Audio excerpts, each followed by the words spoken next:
Praise the lord. ఈరోజు దేవుని వాగ్దానం లూకా సువార్త 10వ అధ్యాయం 19వ వచనం.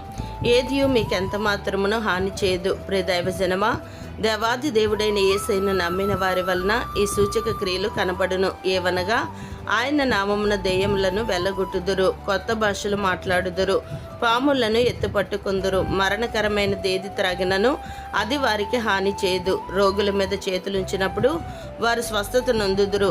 ఎందుకనగా ఇదిగో పాములను తేళ్లను త్రొక్కుటకును శత్రు బలమంతటి మీదను ఆయన మీకు అధికారం అనుగ్రహించి ఉన్నారు గనుక ఏది మీకెంత మాత్రమును హాని చేయదు. కాబట్టి పక్షులు ఎగురుచు తమ పిల్లలను కాపాడునట్లు సైన్యములకు అధిపతి యెహోవా మిమ్మును కాపాడును. నిన్ను కాపాడుచు విడిపించుచు నుండును గనుక నీకు ఏ హానియు కలగక తప్పింపబడుచుందువు.